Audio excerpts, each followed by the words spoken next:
کوئی ایسی خواہش جو ادھوری رہ گئی ہو؟ ایک خواہش ہے جو میرے سینے میں ہر وقت ابلتی رہتی ہے۔ آپ کا ارادہ کبھی بنا انڈیا جانے کا؟ وہ بڑا مشکل ہے اب جانا، وہ دیوانے ہیں، وہ تو کپڑے پھاڑ دیں گے۔ اور عزت کی ہوس رکھنے والا جیسے اپنے دین کو تباہ کرتا ہے، ایسے بھیڑیے بھی بکریوں کو اتنا تباہ نہیں کرتے۔ کبھی ایسا سوچتے ہیں کہ یہ شہرت نہ ہی ہوتی میں بھی ایک عام انسان کی طرح اپنی زندگی گزارتا؟ یہ خیال آتا ہے دل میں؟ قدرت کا نظام تھا کہ اختلاف ہونا تھا، یہ رہے گا۔ اختلاف کے آداب ہیں، تو کوئی چرس بھر رہی ہے، کوئی نشہ کر رہی ہے، کوئی نشہ کر رہی ہے۔ السلام علیکم and welcome back to my YouTube channel. آج کی جو ویڈیو ہے یہ میری زندگی کی آپ کہہ لیں کہ سب سے بڑی ویڈیو ہے، اور میرے چینل کی بھی، اور ہمارے ساتھ بہت ہی خاص مہمان موجود ہیں، مولانا طارق جمیل۔ اس مسلم امت کے بہت بڑے اثاثہ ہیں اور لاکھوں لوگ ان سے بہت زیادہ متاثر ہیں۔ میں خود ان سے بہت زیادہ متاثر ہوں، اور جب بھی کبھی مجھے رہنمائی کی ضرورت پڑتی ہے مولانا ہمیشہ پیار، محبت اور شفقت کے ساتھ میری رہنمائی کرتے ہیں۔ مولانا آپ کا بہت بہت شکریہ آپ کے قیمتی وقت کا۔ السلام علیکم۔ وعلیکم السلام ورحمۃ اللہ وبرکاتہ۔ آج کل آپ ادھر تلمبہ میں ٹھہرے ہوئے ہیں، ہم یہیں پہ انٹرویو کر رہے ہیں، تو آپ کی کیا آج کل ڈیلی روٹین چل رہی ہے؟ یہاں تو بیٹا کچھ بھی نہیں ہے، بس گھر پر ہی ہوتا ہوں، کوئی خاص روٹین نہیں ہے۔ مولانا میرا آپ سے پہلا سوال یہ ہے کہ آپ کا زندگی کا پہلا بیان جو تھا، جس میں آپ کو پتہ لگا کہ اللہ تعالیٰ نے آپ کو یہ بیان کرنے کی صلاحیت دی ہے، یہ کب آپ نے کیا اور کب آپ کو احساس ہوا اس کے بارے میں؟ یاد نہیں بیٹا۔ کوئی تو ایسا ہوگا شروع کا۔ جب میں 3 چلے لگا رہا تھا تو وہ دیپال پور سائڈ پر گاؤں دیہاتوں میں ہماری جماعت تھی۔ صحیح۔ 1971 کی بات ہے۔ تو میں ٹوٹیوں پر وضو کرنے کے لیے بیٹھا ہوا تھا، تو 2 گاؤں کے دیہاتی وہاں وضو کر رہے تھے۔ صحیح۔ تو ایک دوسرے سے کہتا ہے، تبلیغ کی جماعت آئی ہے، انہاں دی گل سنی ہے؟ وہ کہتا نہیں میں تو نہیں سنی۔ وہ کہتا ہے ویچ ایک شور ہے، وہ بڑی چنگی گل کریندا ہے، صحیح۔ وہ دی سنی۔ تو یہ پہلی دفعہ مجھے اس دیہاتی کی زبان سے پتہ چلا کہ میں کوئی اچھی بات کرتا۔ ویسے ہی آپ کے سامنے ہی آپ ہی کی بات کر رہے تھے، ان کو نہیں پتہ تھا میرے بارے میں۔ صحیح صحیح۔ اچھا مولانا آپ کی کاسٹ کیا ہے؟ ہمیں اکثر لوگوں کو تو پتہ بھی نہیں ہوتا ہمارے جو آباء و اجداد ہیں کہاں سے بلانگ کرتے ہیں، کہاں سے نسل چلتی آ رہی ہے۔ تو آپ کا سنا ہے کہ آپ بڑی دور تک اپنا شجرہ بتاتے ہیں، تو اس کے بارے میں بتائیں کہ آپ کہاں سے، مطلب کہ آپ کا جو شجرہ ہے آپ کو یاد ہے؟ ہم راجپوت چوہان ہیں۔ پرتھوی راج کا ایک بیٹا تھا رام دیو چوہان۔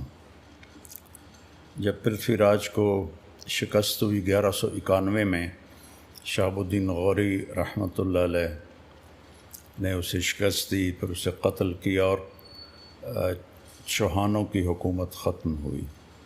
انڈیا میں سب سے لمبی حکومت چوہانوں نے کی ہے، 600 سال۔ 600 سال کسی خاندان کی حکومت نہیں ہے۔ تو یہ واحد راجپوتوں کی شاخ ہے جنہوں نے 600 برس حکومت کی۔ تو ان میں سے اس کا ایک بیٹا تھا رام دیو، وہ خواجہ معین الدین چشتی رحمہ اللہ تعالیٰ کے ہاتھوں پہ مسلمان ہوا۔ تو ہم لوگ اس کی نسل میں سے ہیں۔ صحیح صحیح۔ شیر شاہ سوری کے زمانے میں ہماری تلمبے پر حکومت تھی۔ ہمارے آباء و اجداد وہاں سے بیکانیر، اجمیر سے، پتہ نہیں کب، جب وہ رام دیو مسلمان ہو گیا تو وہ وہاں سے شفٹ کر گیا۔ تو وہ پہلے جو اس پنجاب میں ان کی آمد ہوئی ہے وہ اکاڑا میں ہوئی ہے، کئی سو سال پہلے۔ پھر وہ یہاں آئے اور یہاں جنگجو لوگ تھے، انہوں نے تلمبے پہ قبضہ کر کے اپنی حکومت بنا لی تھی۔ اور پھر اس کے بعد اکبر، جلال الدین اکبر نے جب ملتان فتح کیا تو اس نے تلمبہ بھی فتح کیا اور ہماری حکومت ختم ہوئی، لیکن ہم یہاں کے سب سے قدیم باشندے ہیں۔ صحیح صحیح۔ اس علاقے کے۔ صحیح۔ اچھا یہ وجہ ہے کہ آپ کے اکثر بارے میں سننے کو ملتا ہے کہ آپ زمیندار، آپ کی فیملی ہے، تو یہ حکومت آپ کی چلتی آ رہی ہے یہاں پہ کافی عرصے سے۔ جی جی جی جی۔ صحیح صحیح۔ اچھا مولانا آپ اپنے ایک انٹرویو میں آپ نے بتایا تھا کہ بڑی چھوٹی عمر سے آپ نے جو ہے سگریٹ پینے کی عادت آپ کو لگ گئی تھی، تو اس کے بارے میں بتائیں کہ کس عمر میں لگی اور وہ کیسے عادت لگ گئی آپ کو؟ وہ رات کو بیٹھتے تھے سارے ہم چھوٹے چھوٹے بچے، تو اس وقت کا جو سوشل میڈیا تھا وہ سارے مل کے بیٹھتے، کوئی ایک ان میں بڑا بیٹھ کے کہانیاں سناتا تھا، صحیح. تو ہم وہ ان سے شوق سے رات کو کہانیاں سنتے تھے، اس میں وہ سگریٹ پیتے تھے، تو بڑے تھے ہم چھوٹے تھے، صحیح. تو ان کو دیکھ کر مجھے شوق ہو گیا میں بھی پیوں، صحیح. تو اس طرح شروع کر دیا. اور اس وقت آپ کی کیا عمر تھی؟ ہوگی کوئی میرے خیال میں 8-9 سال. 8-9 سال. صحیح صحیح. اچھا مولانا، ہر شخص کی زندگی کے اندر جو ہے اتار چڑھاؤ آتا ہے، کبھی خوشی کا موقع، کبھی غم کا موقع. تو زندگی میں آپ کو سب سے زیادہ تکلیف کس چیز سے پہنچی ہے؟ زندگی ایک موٹر وے نہیں ہے کہ جیسے ہارٹ کی ECG ایسے ایسے چلتی ہے نا زگ زیگ، تو لائف بھی اس طرح چلتی ہے، اس طرح چلتی ہے. اس میں دکھ بھی آتے ہیں، پریشانیاں بھی آتی ہیں، خوشیاں بھی آتی ہیں، ولادت بھی ہوتی ہے، موت بھی ہوتی ہے. تو زندگی کی اصل تو جو خوشی اللہ نے رکھی ہے وہ جنت میں رکھی ہے، اور زندگی بھی اصل اللہ نے جنت میں رکھی ہے. یہ امتحان کی جگہ ہے، یہاں ہر آدمی کوئی نہ کوئی مسائل فیس کر رہا ہوتا ہے. تو میری زندگی شروع سے ہی سفری بن گئی. 11 سال کی عمر میں لاہور چلا گیا، والدین نے بھیج دیا، تو وہ ایک بڑا مشکل مرحلہ تھا. پھر جب اللہ نے مجھے اس راستے میں شہرت دے دی، تو شہرت کے اپنے مسائل ہوتے ہیں، بہت زیادہ بعض لوگوں کی طرف سے تکلیف پہنچتی ہے. تو وہ پھر میرے ساتھ بھی ہوا، مسلسل ہوا، اپنوں سے بھی غیروں سے بھی. تو کوئی میں بتا نہیں سکتا کہ ٹھیک ہو گیا. اچھا مولانا، آپ کی کہانی تو مشہور ہے کہ آپ ڈاکٹر بننا چاہتے تھے، اور کئی دفعہ آپ نے اس کو ڈسکس کیا ہے. میرا آپ سے سوال یہ ہے کہ جب آپ دین کی طرف آئے تو سب سے بڑی قربانی آپ نے دین کے لیے کیا دی؟ بیٹا اس دین کے لیے کیا قربان، یہ تو اللہ نے مجھے ہدایت دی، میرا فائدہ ہو. بالکل. اللہ نے مجھے ہدایت دی، مجھے اس راستے سے ہٹایا. ہمارا تو بہت غلط ماحول تھا یہاں اس وقت جب میں اس طرف آیا ہوں. تو جانگلی علاقہ ہے، جانگلی سے مراد ہے لوکل. صحیح. مائگریٹڈ جو تھے وہ پھر بھی کچھ سمجھدار تھے، ہم تو بالکل ہی دین سے بھی نابلد تھے اور دنیا سے بھی. اچھا مولانا، ایک چیز اس دنیا کا اصول ہے جو میں نے پڑھا ہے کہ جو شخص جتنی شہرت پاتا ہے یا جتنا اللہ اسے عروج دیتا ہے، تو ساتھ ہی ساتھ تنقید بھی بہت کی جاتی ہے. ہمارے جو نبی محمد صلی اللہ علیہ وآلہ وسلم ہیں، وہ ایک نان مسلم نے کتاب لکھی تھی کہ دنیا کے سب سے زیادہ انفلوئنشل پرسن پہ نمبر 1 ان کو کیا تھا. لیکن اس کے ساتھ ساتھ سب سے زیادہ کتابیں اگر کسی شخص کے خلاف لکھی گئی ہیں تو وہ بھی ہمارے نبی محمد صلی اللہ علیہ وآلہ وسلم ہیں. تو اسی طرح اللہ نے آپ کو بھی بہت شہرت دی، تو آپ پہ بھی اکثر لوگ تنقید کرتے ہیں. تو اس تنقید کا آپ کیسے سامنا کرتے ہیں؟ خاموشی. ہمارے استاد تھے مولانا جمشید صاحب رحمۃ اللہ علیہ، وہ فرمایا کرتے تھے ایک چپ 100 کو ہرائے. تو اپنے استادوں سے یہ سیکھا کہ خاموشی، صبر. کبھی ریئیکشن تو اندر ہی دبا لیا، ظاہر نہیں کیا، برداشت کی، الحمدللہ. صحیح. اچھا، اسی سے ایک ریلیٹڈ سوال ہے میرا کہ اکثر جو اسکالرز ہیں مختلف، اگر ان کے اوپر کوئی تنقید ہو یا پھر کوئی ان کی بات کرے تو اس کا اکثر جواب دیتے ہیں، کچھ برے لہجے سے، کچھ آرام سے. آپ نے آج تک کبھی کسی شخص کے بارے میں کوئی نیگیٹو بات نہیں کی، کوئی کلیریفائی نہیں کیا اپنے آپ کو، کوئی صفائی نہیں دی. اس کی کیا حکمت ہے؟ یہی حکمت ہے کہ صبر کرو. صبر ایمان کا وہ جزو ہے جیسے جسم میں روح ہے. روح نکل جائے تو ڈیڈ باڈی ہے انسان، 1 منٹ نہیں 1 سیکنڈ میں وہ ڈیڈ باڈی ہوتا ہے. تو صفات ایمان میں صبر روح کی طرح ہے، بس صبر زندگی سے نکل جائے ساری صفات ڈیڈ ہو جاتی. تو کوئی سوال کرے تو اس کا جواب ہوتا ہے، کوئی اعتراض کرے تو اس کا جواب خاموشی ہوتی. تو یہ میں نے حدیث پاک سے یہ مضمون اخذ کیا ہے کہ آپ اعتراض کا جواب نہیں دیتے تھے، خاموش رہتے تھے. کوئی پوچھتا تھا تو اس کو جواب دیتے تھے. تو میرے اوپر کتابیں لکھی گئی ہیں میرے خلاف، اور مقالے لکھے گئے ہیں، اخباروں میں لکھا گیا ہے، ہر جگہ ہوئی ہے تنقید. لیکن تنقید اللہ کا شکر ہے بہت تھوڑی ہے، محبت کرنے والے بہت زیادہ ہیں. تو اس لیے وہ بھی اس کی کمپنسیشن ہو جاتی ہے کہ ٹھیک ہے. صحیح. تو مولانا آپ نے پہلی دفعہ حج یا عمرہ کب کیا تھا؟ 84 میں پہلا عمرہ کیا تھا. 84 میں ہماری جماعت گئی تھی انگلینڈ، وہاں سے واپسی پر ہمیں عمرے کی اجازت تھی تو میں عمرہ کر کے آیا تھا. اس وقت آپ کی ایج کیا تھی؟ 31 سال. 31 سال. یہ اسٹوڈنٹ لائف کے بعد کی بات ہے. ہاں، اسٹوڈنٹ لائف اپنی تعلیم آپ نے مکمل کر لی تھی؟ ہاں مکمل کر لی، 80 میں کر لی تھی. صحیح. تو جب آپ پہلی دفعہ خانہ کعبہ کے سامنے گئے تو اس وقت آپ کی کیا کیفیت تھی اور آپ نے اللہ سے کیا مانگا؟ اب تم کب کی بات پوچھ رہے ہو، 40 سال پرانی بات پوچھ رہے ہو. پتہ نہیں کیا کیفیت تھی، پتہ نہیں کیا مانگا تھا، بھول گیا آپ کو؟ ہاں بہت سی جو مانگی تو اب کیا یاد. اور مسجد نبوی جب آپ گئے پہلی دفعہ، جب سلام آپ نے پیش کیا، اس وقت کیسی کیفیت تھی آپ کی؟ یاد نہیں بیٹا. صحیح صحیح. اچھا مولانا، اس دور کی اگر میں آپ سے بات کروں، آپ ہزاروں لوگوں سے ملتے ہیں، بلکہ لاکھوں میں شاید تعداد ہو چکی ہوگی. سب سے زیادہ آپ کو متاثر کس شخص نے کیا جن سے آپ کی ملاقات ہوئی ہو؟ مجھے مولانا سعید خان صاحب رحمۃ اللہ علیہ ہمارے بڑے اکابر میں سے تھے، ان سے میں سب سے زیادہ متاثر ہوا ہوں. ان کے ساتھ میرے 12 برس گزرے. تو اس شخص میں نے سیرت کو زندہ دیکھا اور سیرت کے سارے پہلوؤں پر ان کو میں نے حاوی دیکھا. اور اعتدال پہ رہنا بڑا مشکل ہو جاتا ہے، کوئی ادھر جھک جاتا ہے، کوئی ادھر جھک جاتا ہے، لیکن وہ ایسے بیلنس تھے اور ان میں نبی والی زندگی چھلکتی تھی. اور نبی والے اخلاق اگر میں نے کسی میں دیکھے ہیں تو وہ اس شخص میں دیکھے تھے. اور بھی ہوں گے، میں نفی نہیں کرتا، لیکن بھرا ہوا وہ جو آدمی اخلاق نبوت سے، میں نے ان کو دیکھا تھا. 98 میں ان کا انتقال ہوا مدینے میں. وہ میری زندگی پر سب سے زیادہ مؤثر ہوئے، سب سے زیادہ. وہ آپ کے استاد تھے؟ جی وہ میرے مرشد تھے، استاد ہی تھے، ان سے بہت سیکھا ہے. صحیح صحیح.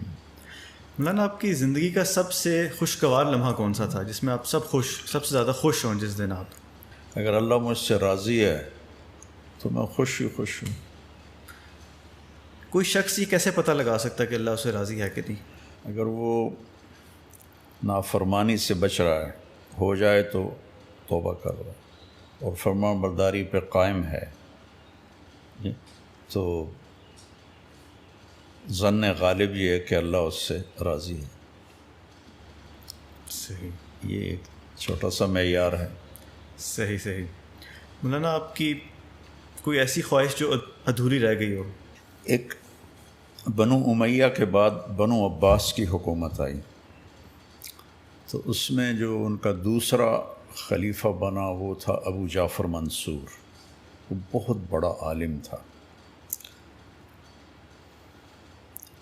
تو اس نے کبھی سوچا بھی نہیں تھا کہ مجھے خلافت ملے گی. تو اس نے کوئی 21 برس حکومت کی، بنو عباس کی بنیادوں کو قائم کیا. ایک دفعہ اس سے کسی نے پوچھا کوئی خواہش باقی ہے جو رہتی ہو؟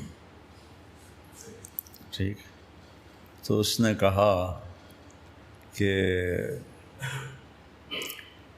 ایک خواہش ہے جو میرے سینے میں ہر وقت ابلتی رہتی ہے کہ میرے گرد طلبہ کا ہجوم ہوتا اور میں درس حدیث پر بیٹھا ہوتا اور مجھ سے طالب علم سوال کرتے، یہ حدیث آپ نے کہاں سے بیان کی ہے، یہ حدیث آپ نے کہاں سے بیان کی؟ کہ یہ میری خواہش سینے میں دب کے رہ گئی ہے۔ اگلے دن وہ جتنے درباری تھے، درباری تو بڑے خوش آمدی ہوتے ہیں، وہ کاغذ قلم اور دواتیں لے کے آ گئے۔ حدثنا امیر المومنین، امیر المومنین آپ ہمیں حدیث سنائیں۔ صحیح۔ تو وہ ہنس پڑا اور کہنے لگا لستم بہم، تم وہ لوگ نہیں ہو۔ لستم بہم ایک محاورہ ہے جس کا اردو میں ترجمہ ہے یہ منہ اور مسور کی دال۔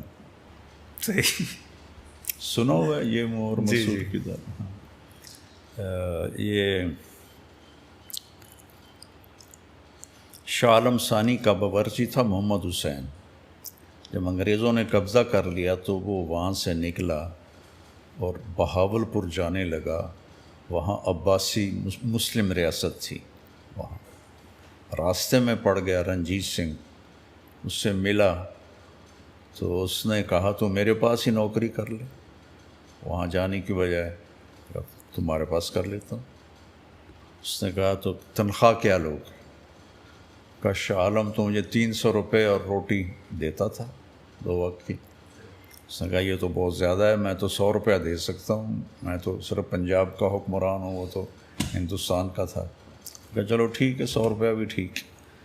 تو اس نے کہا میرے گھر کے 16 فرد ہیں اور تم نے 1 ہفتہ کھانا بنانا ہے، ہفتے کے بعد مجھے بل دینا ہے کیا خرچ ہو۔ اس نے پہلے دن مسور کی دال بنائی، تو اس کی ایک رانی جندہ تھی چہیتی بڑی، اس کے آخری بیٹے دلیپ سنگھ کی ماں، انہیں جب نوالا لیا تو کہنے لگی یہ کس نے بنائی ہے دال؟ کہا نیا باورچی ہے، کہ پورا ہفتہ دال بنے گی مسور کی، ایسی مزے کی ہے۔ تو نے پورا ہفتہ دال بنائی، ہفتے کے بعد اس نے حساب مانگا تو اس نے 72 روپے حساب دیا۔ میں کہا تیرا بیڑا غرق ہو جائے، تو نے دال پہ 72 روپے لگا دی، تو میرا خزانہ خالی کرے گا۔ نے کہا دال تو 2 آنے کی لگی، 71 روپے 14 آنے کے مسالے لگے ہیں۔ انہوں نے کہا بھائی تو میرے وارے کا نہیں ہے، جا۔ میں نے کہا میں بھی اس سے کم درجے پہ نہیں آ سکتا، وہ نکل پڑا۔ دوپہر میں جب کھانا آیا تو مرغا بنا ہوا تھا، تو جندہ نے بوٹی نوچی اور دیوار پہ ماری، کس نے بنایا ہے یہ سالن؟ کہا نیا باورچی ہے۔ کہا تو محمد حسین کدھر ہے؟ کہا اس نے اتنا خرچہ کر دیا تھا۔ انہوں نے کہا جو بھی اس کو واپس لاؤ۔ تو اس نے پیچھے آدمی دوڑایا تو یہ جو لاہور سے نکلتے ہوئے بھائی پھیرو ایک جگہ تھی جس کا آج کل نام پھول نگر ہے، یہاں پر وہ پکڑا گیا۔ انہوں نے کہا چلو تمہیں مہاراج بلاتے ہیں۔ انہوں نے کہا یہ منہ اور مسور کی دال، جو میں نہیں جاتا، اور ان سے الجھ پڑا اور مارا گیا، واپس نہیں گیا۔ تو ابو جعفر نے کہا یہ منہ اور مسور کی دال، تم وہ نہیں ہو، وہ اور لوگ ہوتے ہیں۔ انما هم الدنسۃ ثیابهم، ان کے کپڑے میلے ہوتے ہیں۔ المشققۃ ارجلهم، سفر کر کر کے ان کے پاؤں پھٹے ہوئے ہوتے ہیں۔ الطویلۃ شعورهم، اور سفر کی وجہ سے ان کے بال بھی بڑے ہوئے ہوتے ہیں۔ رواد الآفاق، وہ دنیا گھومتے ہیں، کبھی یمن میں، کبھی شام میں، کبھی عراق میں۔ کہ یہ ہیں حدیث کو نقل کرنے والے، تم تو سارے خوش آمدی آ گئے ہو۔ تو جو ابو جعفر کی خواہش تھی نا، وہی میرے دل میں ہے جو پوری نہیں ہوئی۔ میرا ذوق علمی تھا بہت زیادہ، میں نے کتابوں کو زبانی یاد کیا تھا، حدیثوں کو یاد کیا تھا، اور میرا شوق تھا کہ میں درس سے حدیث میں بیٹھوں، حدیث پڑھوں۔ میرے اللہ نے میرے مقدر میں پھرنا لکھا تھا، کیونکہ میرے اس وقت جو فیصلہ کرنا تھا وہ میرے استادوں نے کرنا تھا کہ مجھے کیا کرنا ہے۔ یہ تو میں بتا رہا ہوں 82 کی بات، جب میں پڑھنے سے سال لگا کے فارغ ہو گیا، تو انہوں نے میرے بارے میں مشورہ کیا کہ اس کو تبلیغ میں ڈال دیں، تو میں نے سر جھکا دیا۔ تو ان کے دعا تھی، چونکہ یہ میرے لیے بہت بھاری فیصلہ تھا. مجھے تو سب سے بڑی ناگواری میں نے دیکھی وہ اس وقت دیکھی جب انہوں نے مجھے کہا کہ تم نے سارا وقت عربوں کے ساتھ گزارنا ہے، کہ عربوں کو لینے والا کوئی آدمی کوئی نہیں، کوئی عالم کوئی نہیں جو عربی اچھی بولتا ہو. تو مجھے وہ پڑھائی سے نکال کے عربوں کے ساتھ جوڑ دیا گیا. اللہ نے میری آواز کو سارے عالم میں پھیلا دیا. یہ اس اطاعت کا ثمرہ تھا. اور لیکن یہ خواہش آج بھی باقی ہے کہ میں کتابوں کو دیکھتا ہوں تو رونے لگ جاتا ہوں. ذوق یہ تھا، لیکن اللہ نے اس کے عوض میں جو مجھے دیا وہ ایسا ہے جو میں نے زندگی میں کسی کے ساتھ یہ معاملہ نہیں دیکھا. یہ اس مالک کی مہربانی ہے. ایک چھوٹے سے گاؤں سے مجھے اٹھا کے اس نے ساری دنیا پھرا دیا. ہر ملک میں اللہ نے میری آواز کو پہنچا دیا. اس کی بڑی مہربانی ہے. تو مولانا یہ خواہش آپ ابھی بھی تو ماشاءاللہ آپ فٹ بھی ہیں اور ایکسرسائز بھی بڑی کرتے ہیں، تو اگر آپ اپنے اس یہ بیان کے سلسلے کو پاز کر کے آپ مزید جو ہے وہ علم کی طرف جائیں اور مفتی کا لقب بھی اپنے ساتھ لگا لیں. ارے بیٹا لقب لگانے سے کیا ہوتا ہے؟ لقب تو پاکستان مفتی بن جائیں. لقب تو بڑے سستے ہیں پاکستان میں. اچھا مولانا، اللہ نے آپ سے بہت کام لیا اور دین کی خدمت بھی آپ نے بہت کی ہے. کیا آپ ذاتی طور پہ مطمئن ہیں اپنی گزاری ہوئی زندگی پہ اور جو دین کی آپ نے خدمت کی ہے؟ بیٹا اطمینان تو ہوگا جب ایمان پہ خاتمہ ہوگا اور نظر آئے گا کہ اللہ راضی ہو گیا ہے. اس سے پہلے تو امید اور خوف کے درمیان ہی ہے ایمان. الایمان بین الخوف والرجاء. تو میں ایک دعا بہت پڑھتا ہوں چلتے پھرتے اٹھتے بیٹھتے، ارجو رحمتک و اخشی عذابک. جو دعائے قنوت کا ایک جملہ ہے، ارجو رحمتک. اس کا مطلب تیری رحمت کو امیدوار ہوں، تیرے عذاب سے ڈرتا ہوں. چلیں، یہ بات تو آپ نے بتائی کہ آپ کو پڑھائی سے اٹھا کے جب دوسری طرف لے کے آپ کے استادوں نے یہ فیصلہ کیا، اس میں آپ کا فیصلہ نہیں تھا. اگر میں آپ سے پوچھوں کہ آپ کی زندگی کا کوئی ایسا فیصلہ آپ نے جو خود کیا ہو اور بعد میں جا کے آپ نے سوچا ہو کہ یہ میں نے غلطی کر دی ہے، وہ کیا تھا اور اس سے کیا آپ نے سبق سیکھا؟ کیونکہ انسان تو خطاؤں کا پتلا ہے، پرفیکٹ تو اللہ کی ذات وہ ہی تو اتنے ہوتی ہیں خطائیں کہ یاد ہی نہیں ہیں. میرا ایک اور سوال آپ سے یہ ہے کہ آپ نے مدرسے سے 8 سال پڑھ کے تعلیم اپنی حاصل کی اور پاکستان کے اندر سینکڑوں کی تعداد میں، میرے خیال سے شاید ہزاروں ہی مدارس ہوں، لیکن آپ نے ایک جامعۃ الحسنین کے نام سے اپنا ادارہ بنایا. اس کی کیا وجہ تھی؟ اس کی وجہ یہ تھی کہ دو چیزیں ہمارے مدارس میں بہت ان کی کمی ہے. ایک تو عربی لینگویج پر کوئی توجہ نہیں ہے، اور جب تک آپ عربی کو اچھی طرح نہیں سمجھتے تو قرآن یا حدیث کی جو خوبصورتی ہے وہ آپ پہ نہیں کھل سکتی. تو اس لیے میں وہاں رائمنڈ میں اپنے ذوق سے میں عربوں کے کمرے میں جاتا اور ان سے بولتا تھا کہ میری اللہ کرے میری زبان چل پڑے. تو مجھے اس کا بہت فائدہ ہوا. جب میں عملی میدان میں آیا تو عربوں میں جا کر اللہ تعالیٰ نے مجھ سے بہت کام لیا، اور سارے عرب حیران ہوتے تھے کہ یہ تم تو پاکستانی نہیں ہو، تم تو عربی ہو، تم ایسی عربی بولتے ہو کہ ہم بھی نہیں بولتے. تو اس سوچ کی وجہ سے میں نے ایک ایسا ادارہ بناؤں جس میں بچوں کو تعلیم عربی میں ہو، عربی لینگویج ہو. ایک تو وہ قرآن کو حدیث کو سمجھیں گے، دوسرا وہ آگے چل کر دنیا میں جا کر عربی زبان ہر جگہ مل جاتی ہے، ٹرانسلیٹر مل جاتے ہیں ہر جگہ، ہر زبان کے نہیں ملتے، عربی کے پوری دنیا میں مل جاتے ہیں. تو ان کو عربی بولنے میں آسانی ہو اور اچھی طرح بول سکیں اور کتابوں کو سمجھ سکیں، اس لیے میں نے یہ الگ سے نظام شروع کیا تھا.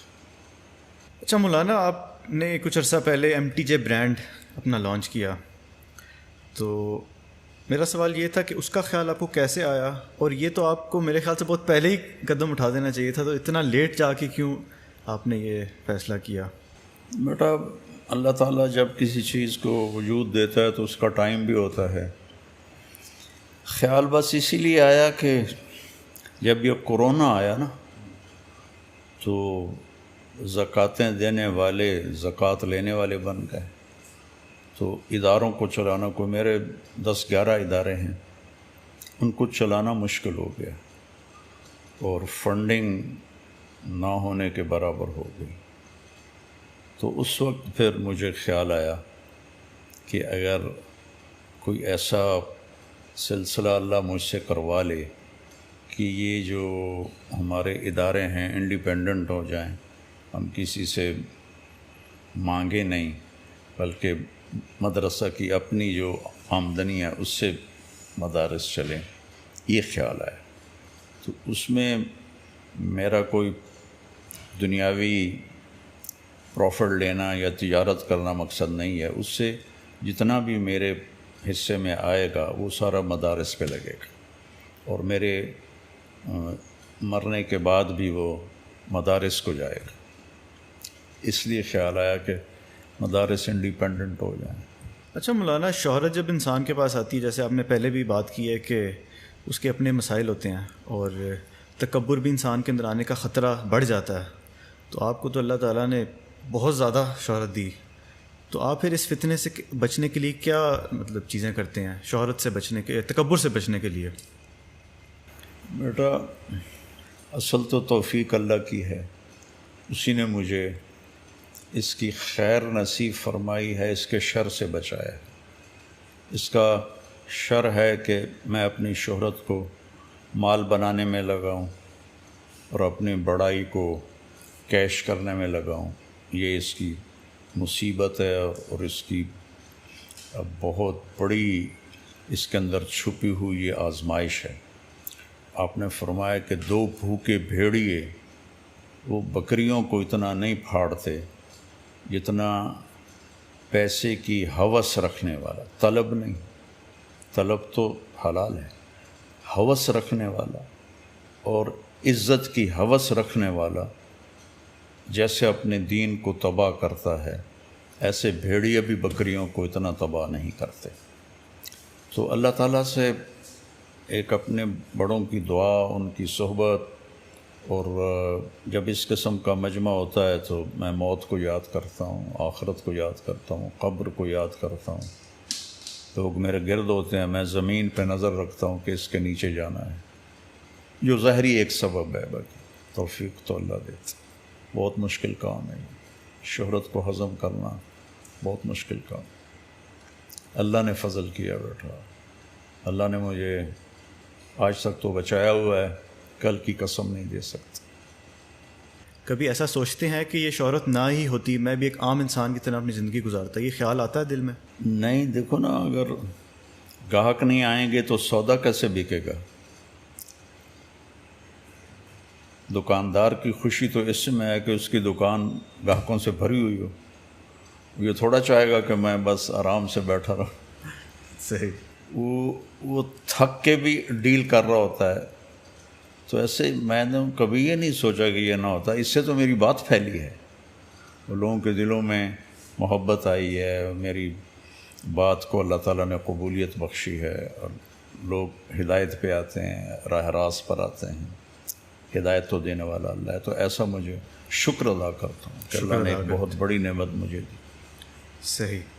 مولانا، انڈیا تو آپ کا جانا ہوا ہے، آپ کے انٹرویوز میں سنا ہے، کبھی انڈیا میں آپ نے کوئی بیان کیا ہے؟ جی، وہ اس وقت، یہ وہ وقت تھا جب میں کوئی اتنا مشہور نہیں تھا. 82 میں گیا تو اس وقت میں تازہ مدرسے سے فارغ ہوا تھا، 2 مہینے رہا وہاں. پھر 89 میں گیا، اس کے بعد نہیں گیا. وہاں میرے بہت دیوبند مدرسے میں بیان ہوا، سہارنپور مدرسے میں بیان ہوا، بہت کافی جگہوں پر. مولانا سعید خان صاحب میرے ساتھ تھے جو میں نے پہلے نام لیا. جی. میں ان کے ساتھ تھا سفر میں، تو ہر جگہ میرا، علی گڑھ یونیورسٹی میں میرا بیان ہوا. علی گڑھ یونیورسٹی میں؟ ہاں. لیکن اس وقت میں اتنا مشہور نہیں تھا. تو شہرت پانے کے بعد آپ کا ارادہ کبھی بنا انڈیا جانے کا؟ وہ بڑا مشکل ہے اب جانا. اب مشکل ہے. وہ دیوانے ہیں، وہ تو کپڑے پھاڑ دیں گے. وہ بہت محبت کرتے ہیں آپ سے. جی بہت محبت کرتے ہیں. ملک کے حالات ہمارے کافی خراب ہوتے جا رہے ہیں وقت کے ساتھ ساتھ. کبھی آپ کو یہ خیال آیا کہ یہ ملک چھوڑ کے چلا جاؤں؟ نہیں، کبھی نہیں خیال. ملک کے بہتر ہونے کی دعا کرتا ہوں، روزانہ نفل پڑھتا ہوں، دعا کرتا ہوں جو میرے بس میں ہے، اور اللہ سے امید رکھتا ہوں کہ شاید اللہ کوئی اچھے حالات بھی کرتے.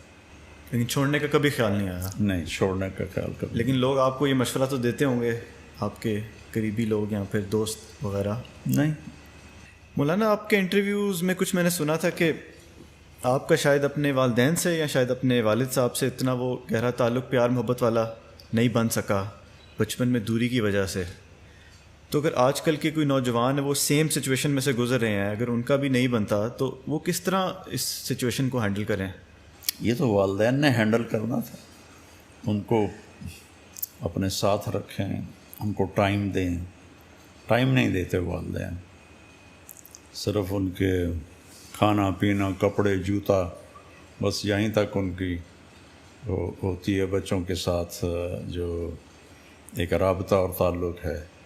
لیکن یہ اچھے انسان بنیں، اچھے اخلاق والے بنیں، اس نظریے سے والدین کی کوئی ایفرٹ نہیں ہے.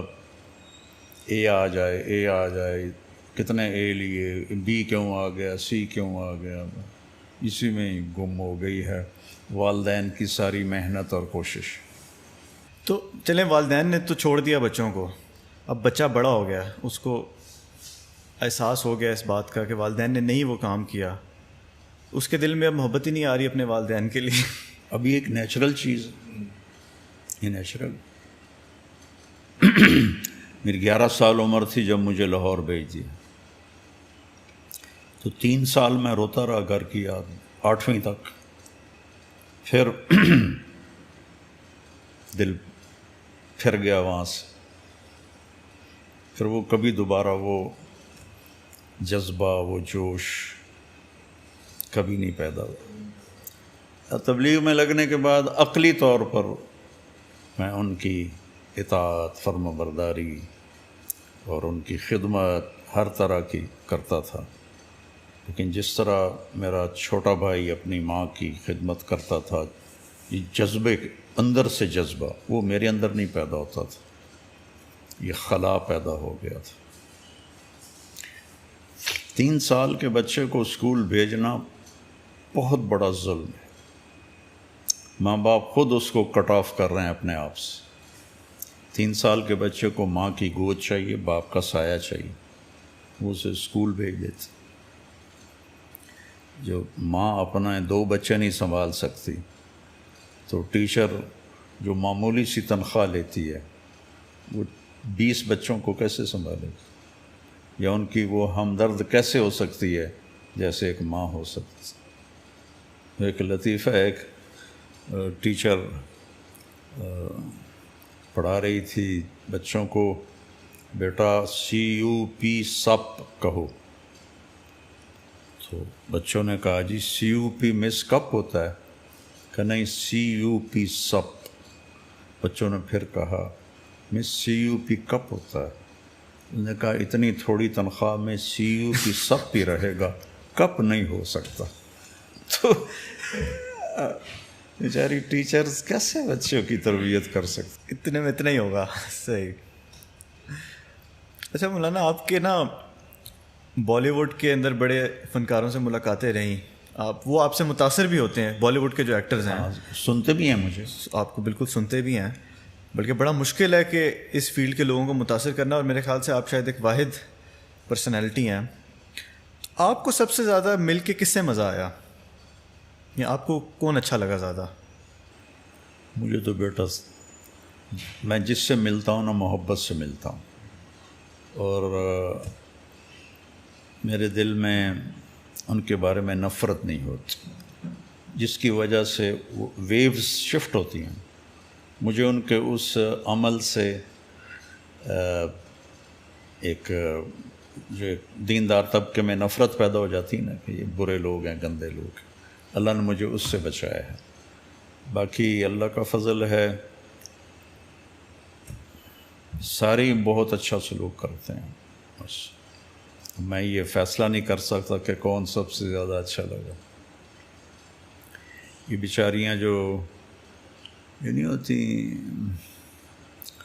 لڑکیاں، یہ بل بورڈز پر آتی ہیں، کیا ان کو کہتے ہیں، ماڈلز۔ مجھے جب اسٹنٹ پڑا دوسرا تو رات 10 بجے لاہور سے پوری ایک وین ماڈلز کی بھر کے یہاں میرے ڈیرے میں آئی، اس کمرے میں بیٹھی، کہا جی ہم آپ کا حال پوچھنے آئیں۔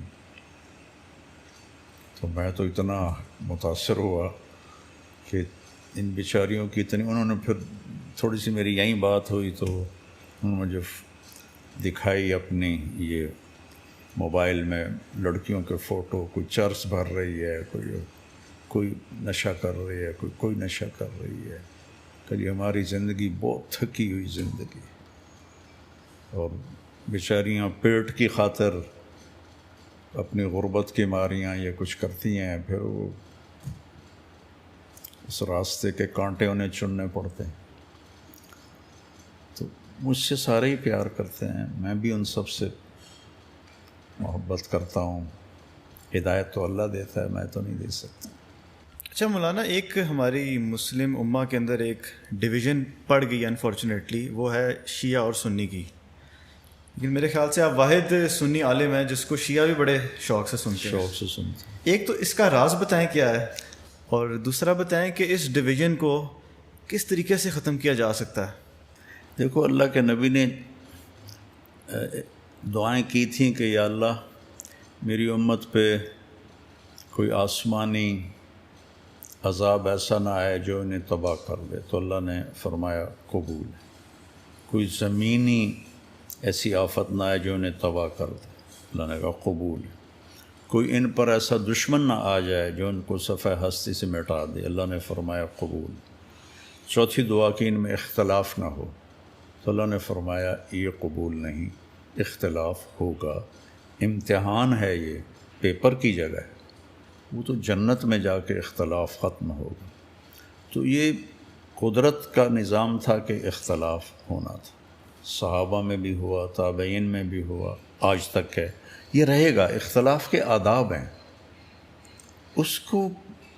اس پر عمل کرو، نہ کہ اختلاف مٹانے کی کوشش کرو۔ اختلاف رائے کے ساتھ اگلے کو عزت دینا، احترام دینا، یہ محبت پیدا کر دیتا ہے۔ تو اگر وہ ان کی ضد میں بولیں، ہم ان کی ضد میں بولیں، وہ ہماری ضد میں بولیں، تو جو آج تماشا لگا ہوا ہے یہی لگا رہے گا۔ سوشل میڈیا پہ جنگ ہو رہی ہے ایک دوسرے کو غلط ثابت کرنے کی، کیوں اپنا وقت ضائع کرتے ہیں؟ اچھا بھائی ٹھیک ہے، ہم کلمہ تو پڑھتے ہیں نا، بس جو کلمہ پڑھتا ہے اس کو گلے سے لگاؤ، یہ کافر ہے، یہ بدعتی ہے، یہ فلاں ہے، یہ فلاں ہے، اس سے تو مزید انتشار پیدا ہوتا۔ تو چونکہ میرا دل صاف ہے اور میں ان کی عزت، ہر ایک کی عزت، وَلَقَدْ كَرَّمْنَا بَنِي آدم، اللہ کہتا ہے میں نے انسان کو عزت دی ہے، وہ کافر ہے یا مسلم ہے۔ اور اللہ کے نبی نے فرمایا کہ میرے بیٹے انس، میری ایک بہت بڑی سنت ہے، اگر تو کر گیا تو جنت میں میرا پڑوسی ہو جائے گا، اور وہ یہ ہے کہ تیرے دل میں دنیا کے کسی انسان کے بارے میں کھوٹ نہیں ہونی چاہیے۔ آپ نے مسلم نہیں فرمایا، انسان۔ تو اللہ تعالیٰ کا فضل ہے، بریلوی بھی سنتے ہیں، شیعہ بھی سنتے ہیں، دیوبندی، غیر مسلم سنتے ہیں بابا۔ یہ رائمنڈ کے اجتماع پر میں گیا ہوا تھا، بارڈر پر انڈیا سے جو ہمارے مہمان آتے ہیں ان کو لینے کے لیے، تو جب وہ گیٹ اوپن ہوا تو میں گیٹ کے سامنے ہی کھڑا ہوا تھا، تو لوگ آنا شروع ہوئے۔ تو سکھوں کا ایک فیملی گزری، تو جب میرے پاس سے گزرے تو انہوں نے مجھے ایسے دیکھا، تو ایک سکھ کہنے لگا طارق جمیل صاحب، میں کہا جی، کسی تڑا بیان سننے ہیں، تسی بڑی سندر گل کر دے ہو۔ دوسرا سے کہنے لگا کر دے رہی ہو، تو غیر مسلم بھی سنتے ہیں، ہر ایک سنتا ہے۔ وَقُلْ لَهُمْ فِي أَنفُسِهِمْ قَوْلًا بَلِيغًا، اللہ تعالیٰ نے یہ یہود کے بارے میں اپنے نبی سے فرمایا کہ محبت والی، نرمی والی ان سے بات کرنا، حالانکہ اللہ کو ہوتا ہے یہودی ایمان نہیں لائیں گے۔ اور اللہ فرعون کے پاس موسیٰ کو بھیج کر کہہ رہا قُولَا لَهُ قَوْلًا لَيِّنًا، حالانکہ اللہ کو بھی پتہ ہے ڈوب کے مرے گا، نرمی سے بات کرنا شاید مان جائے۔ تو اگلے کی رائے کا احترام، اپنی رائے پہ جمنا، اگلے کی رائے کا احترام۔ بس میں مسلط کروں کہ نہیں تم غلط ہو میں ٹھیک ہوں، اس سے پھر فتنہ پیدا ہو جاتا۔ مولانا ایک سوال میرے ذہن میں بھی بڑے عرصے سے، اور میں ہر کسی سے یہ پوچھتا ہوں کہ اللہ تعالیٰ نے انسانیت کو بنا دیا اور یہ ٹیسٹ میں ہمیں ڈال دیا، جب یہ ٹیسٹ مکمل ہوگا کچھ لوگ کامیاب ہو جائیں گے، کچھ لوگ ناکام ہو جائیں گے، تو جب سارا تماشا ختم ہو جائے گا تو اللہ کو اسے کیا حاصل ہوگا؟ یہ اللہ سے ہی پوچھیں گے جا یا ہم کیا کہہ سکتے، اس کا کوئی جواب نہیں۔ کوئی جواب۔ مولانا ہمیں اللہ کے نبی کی زندگی سے کوئی واقعہ سنا دیں آپ اخلاق کے اوپر، کیونکہ آج کل بد اخلاقی بہت ہے معاشرے کے اندر، ایون کہ سیاسی میدان کے اندر بھی کوئی ہلکی سی رائے اپنی چینج کر لے یا کسی سے اختلاف کرے تو اس کو زیرو سے ملٹیپلائی کر دیا جاتا ہے۔ تو کہ اللہ کے نبی نے ایسی سچویشنز میں ہمیں کیا تعلیمات فرمائی ہیں، کوئی اگر اس کے اوپر کوئی آپ روشنی ڈالیں؟ دیکھو نا بیٹا، میرے نبی کی ساری زندگی ہی اخلاق ہے۔ میرے نبی نے نماز لمبی پڑھی تو اللہ نے اس سے کہا کہ نہیں، ما انزلنا علیک القرآن لتشقی، آپ درمیانہ ہاتھ رکھیں، اتنے لمبے لمبے سجدے اور قیام نہ کریں کہ آپ کے پاؤں پہ ورم آ جائے۔ پھر آپ نے سارا مال خرچ کر دیا تو اللہ نے اس سے بھی روکا، لا تبسطها کل البسط، سارا نہ خرچ کرو، کچھ اپنے لیے رکھو۔ آپ نے تبلیغ میں زیادہ دکھ اٹھائے، اندرونی بے چینی، فکر، تو اللہ نے کہا فلا تذهب نفسك علیہم حسرات، میرے نبی آپ آہیں بھرتے بھرتے کہیں خود ہی نہ فوت ہو جائیں۔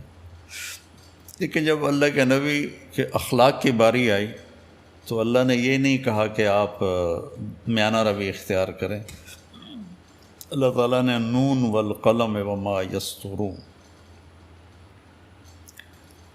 قلم کی قسم اٹھائی، جو سب سے پہلی اول ما خلق اللہ القلم، اللہ نے قلم کو پیدا کیا، وما یسطرون، قیامت تک یہ قسم جاری ہے، اور جو قلم سے لکھتے ہو، تو قلم تو چلتا رہے گا جب تک انسان ہے، تو یہ قسم ایسی ہے کہ کمال ہے کہ اللہ مجھے قلم اور قلم سے جو لکھتے ہو اس کی قسم، ما انت بنعمت ربک بمجنون، آپ کو یہ قریش مجنون کہتے ہیں، آپ مجنون نہیں ہیں، وَإِنَّ لَكَ لَأَجْرًا غَيْرَ مَمْنُونَ، آپ کے لیے بے پناہ اجر ہے، وَإِنَّكَ لَعَلَىٰ خُلُقٍ عَظِيمٍ، اور آپ کا رب دوسری دفعہ قسم کھاتا ہے، انا اور لام جب کٹھے ہوتے ہیں تو قسم کا معنی ہوتا ہے آپ بڑے عالی اخلاق والے، یہاں نہیں کہا میانہ روی، یہاں کہا بڑے عالی اخلاق والے۔ اور عربی میں دو طرح اس کو بیان کیا جا سکتا، انک لذو خلق عظیم اور انک لعلی خلق عظیم۔ ذو خلق کا مطلب ہے کہ آپ اچھے اخلاق والے ہیں، اور اعلیٰ خلق کا مطلب ہے کہ آپ تمام انسانی اخلاق پر حاوی ہیں، سارے اخلاق آپ کی مٹھی میں ہیں۔ تو آپ کی تو پوری دیکھو، جنہوں نے 21 برس قتل کے منصوبے بنائے ان کو معاف کر دیا، اس سے بڑے اخلاق کی کہانی اور کیا ہوگی؟ اور جس نے ہر وقت کوشش کی کہ گردن اڑا دوں، ابو سفیان کا، جو ابو سفیان کے گھر میں پناہ لے گا اس کو کچھ نہیں کہیں گے۔ تو فتح مکہ پہ جو آپ نے اپنے دشمنوں کے ساتھ کر دکھایا، وہ اب نبی کی زندگی کو پڑھتا کون؟ پڑھتے ہی کوئی نہیں۔ عثمان بن نبی طلحہ کے پاس تھی بیت اللہ کی چابی، تو آپ نے فرمایا کہ جب مکے میں تھے کہ دروازہ کھول دے اندر جاتا ہوں، تو انہیں بری طرح ڈانٹ دیا. تو آپ نے فرمایا وہ کیا دن ہوگا جب یہ چابی میرے ہاتھ میں ہوگی. کہا قریش وہ دن کبھی نہیں دیکھیں گے. نہیں کھولا دروازہ. جب مکہ فتح ہوا تو وہ چھپ گئے. تو آپ نے حضرت علی رضی اللہ عنہ کو بھیجا کہ جاؤ اس کو ڈھونڈ کے لاؤ. تو وہ ایک گھر میں چھپے ہوئے تھے, چھوٹا سا تو مکہ تھا, ان کو پکڑ کے لے آئے, چابی بھی لے آئے. تو بنو ہاشم کے ذمے تھا حاجیوں کو کھانا کھلانا اور پانی پلانا. تو جب وہ ان کو لے کر آئے اور چابی آپ کو دی تو حضرت عباس کھڑے تھے, کہنے لگے یا رسول اللہ چابی بھی ہماری فیملی کو دے دیں تاکہ مکمل کعبہ کی خدمت ہمارے ذمہ ہو جائے. ٹھیک, بہت بڑے شرف کی بات تھی. چچا کہہ رہے تھے. تو آپ نے ایسے چابی پکڑی کا عثمان, اب وہ ساری نہ اٹھائے شرم کی وجہ سے. عثمان یہ کیا ہے؟ یہ وہی چابی ہے, میں آج تجھے واپس کر رہا ہوں اور قیامت تک تیری نسل میں رہے گی, اور آج تک وہ چابی انہی کی نسل میں. اگر ہمارے نبی کی زندگی پڑھ لیں تو یہ تو بہت بھٹکے ہوئے ہیں. مولانا ایک اور چیز میں اکثر دیکھتا ہوں سوشل میڈیا پہ بھی, وہ یہ ہے کہ اللہ کے نبی صلی اللہ علیہ وسلم کی وفات پانے کے بعد جو ہے صحابہ میں اختلاف ہو گیا, اور اس کے اوپر لوگ بڑا مختلف اوپینین رکھتے ہیں. کوئی ایک طرف ہے بالکل, اور کوئی جو ہے مطلب کہ صحابہ جیسے حضرت معاویہ رضی اللہ تعالیٰ عنہ ہیں ان کے بارے میں بھی بات کی جاتی ہے. تو وہ پس منظر سارا کیا تھا, اور ان کے اختلاف جو صحابہ کا اختلاف ہوا ہے اس کے اوپر ہمیں کیسا اپنا رویہ رکھنا چاہیے؟ امام احمد بن حنبل رحمہ اللہ سے کسی نے یہی سوال کیا تو انہوں نے فرمایا بیٹا تلک امۃ قد خلت لہا ما کسبت ولکم ما کسبتم ولا تسألون عما کانوا یعملون. بیٹا وہ لوگ تھے جو گزر گئے, جو اچھا کیا ان کو ملے گا, جو برا کیا ان کے سر پہ پڑے گا, اور تم سے نہیں پوچھا جائے گا کہ وہ کیا کرتے تھے. یہ ہے اس کا صحیح جواب جو قرآن نے دیا ہے کہ مجھ سے تھوڑا ہی پوچھا جائے گا. مجھ سے تو من ربک ما دینک ما تقول فی ھذا الرجل, یہ 3 سوال قبر کے ہیں اور 5 آخرت کے ہیں. اس میں سے کوئی بھی سوال ایسا نہیں ہے جو ہمیں یہ بتائے. اور پھر اللہ تعالیٰ کے نبی نے کہا اللہ اللہ فی اصحابی لا تتخذوہم غرضا من بعدی, کہ میرے صحابہ کے بارے میں اللہ سے ڈرنا, ان کے بارے میں لب کشائی نہ کرنا. سورۃ حدید میں اللہ نے کہا کلا وعد اللہ الحسنی, اللہ نے سب کے لیے جنت کا وعدہ کر دیا. اب میں بیٹھ کے کسی کو جنتی بناؤں کسی کو جہنمی بناؤں میری مجال ہے, تو اپنا دامن خراب کرنے والی بات. تو اس لیے مجھ سے تو میرے بارے میں پوچھا جائے گا کہ میں نے زندگی کیسے گزاری, اور وہ واضح سوالات ہیں. یہ وہ مباحث ہیں جن کو چھیڑ کر خلجان بڑھے گا, فائدہ کوئی نہیں ہوگا. بشر تھے, ان سے غلطیاں ہوں, کوئی وہ نبی نہیں تھے, معصوم نہیں تھے, لیکن اللہ نے ان کی غلطیوں کو معاف کر دیا ہے. تو میں اب یہاں دوبارہ ان کی غلطیوں کو اکھاڑوں, حضرت معاویہ رضی اللہ عنہ کی غلطیوں کو بیان کروں, یہ بہت بری بات ہے.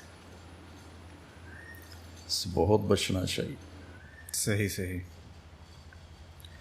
اچھا مولانا, کچھ لوگ ہوتے ہیں وہ اتنے گنہگار اپنے آپ کو سمجھتے ہیں کہ وہ کہتے ہیں کہ بھئی ہماری تو معافی ہو ہی نہیں سکتی. تو ایسے نا امید شخص کے لیے آپ کا کوئی پیغام؟